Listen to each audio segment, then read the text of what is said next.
Trump versus tech. The president making it clear that he wants fairness for conservatives from major technology companies like Google and Facebook.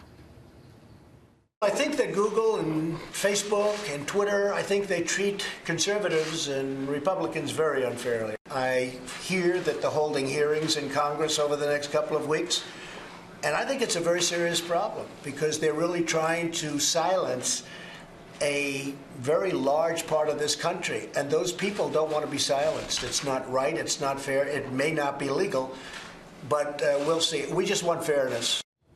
Google firing back after President Trump tweeted a video in which he claims Google's homepage did not promote his State of the Union address, even though President Obama's was highlighted. Here to discuss, former White House press secretary, Fox News contributor Ari Fleischer. We talk about this on a business show because if this White House is going to move to regulate these tech companies because of some of its obvious bias, this is in dispute. That would hurt business. What do you say, Ari? Well, look, I don't mind politicians who occasionally throw high inside heat.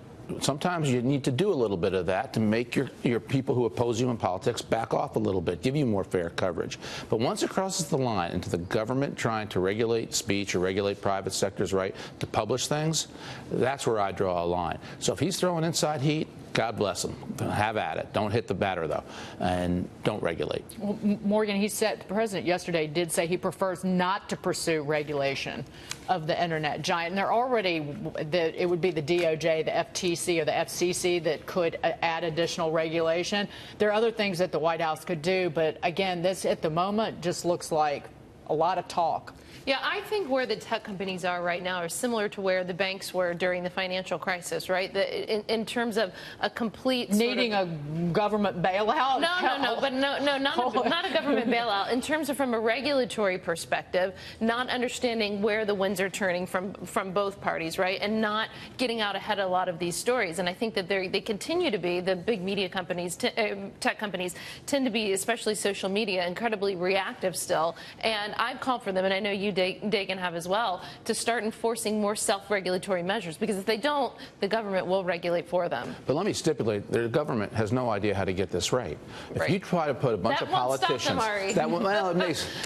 once you put a bunch of politicians in charge of speech in the tech industry, Facebook, Twitter, Google, it's going to turn into a fight over who gets the biggest political advantage as opposed to how to protect the most free speech. Right. The cure for bad free speech is more free speech.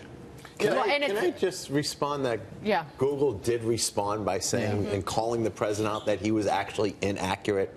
Well, here's what the Wall Street Journal writes today. Looking at the Internet Archive, this is that nonprofit that preserves historical snapshots. It appears to show that Google.com did promote President Trump's State of the Union at certain points during this year's speech and not at others. There's several snapshots of the page that don't show promotion of the speech, but again, there does appear to be some promotion of the State of the Union.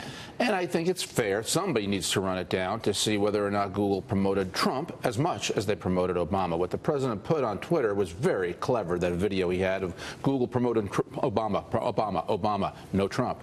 Very well done. But is it accurate? Is it fully accurate? I don't know that yet. Well, I want to get James in here real quick. Well, I'm wondering sort of what you're hearing in terms of discussions within the administration, because I think President Trump deserves a lot of credit for, and his administration, his appointees, for not letting the FCC become the internet regulator the way they regulated telephones. Now it seems this idea that, oh, we'll have the FTC, another federal bureaucracy, become the internet regulator is kind of gaining ground here. I could see a lot of these big companies wanting to do a deal. How worried should we be about this? Because I'm very concerned. I don't know how fast you think this thing is coming down the pike. I think the true motivation for the White House, is with all things, is protecting the president and protecting his image. Because when you look at social media generally, Twitter, Facebook, it's biased against Republicans. It's biased against the president. Everybody sees it and knows it and feels it. So he's throwing back and trying to get them to modify their behavior by doing what Donald Trump always does, which is blowing the whistle in public. There's a big difference between a public official blowing a whistle and signing a law. And he's right to blow a whistle. I don't want to see him sign a law because the government will botch it. Well, and also, and we talk about that there is obvious bias. Some of us have experienced it or at least witnessed it in terms of conservative speech on these social media platforms in particular. The bigger issue, and I've been warning these tech companies for literally years, is the reckless disregard for people's privacy and how these companies actually make money off of our most personal information, and how they have essentially handed it off to companies and app developers. Facebook did for years. We didn't even know about it. Anybody who's on those platforms and puts their personal information on and doesn't expect it to be shared is being naive. Once you tell everybody who your likes are, what your interests are, it's going to be shared. That's how they market it. That's how when you go on to Amazon, your product that you want to buy is already pulled up for you. There's also benefits to it. Yeah, so you can't claim ignorance. You have to be aware of what, if you're getting something for free, it's not for free. You just don't know how you're paying for it. You want privacy? Don't go online. Right. Thank you, Art. You know what? If you want privacy, don't walk the city streets nowadays, because everybody's got a camera phone. You better be careful about cursing at somebody. Not you. I'm just saying in general. You can't yell. You can't yell anymore. Not in the street.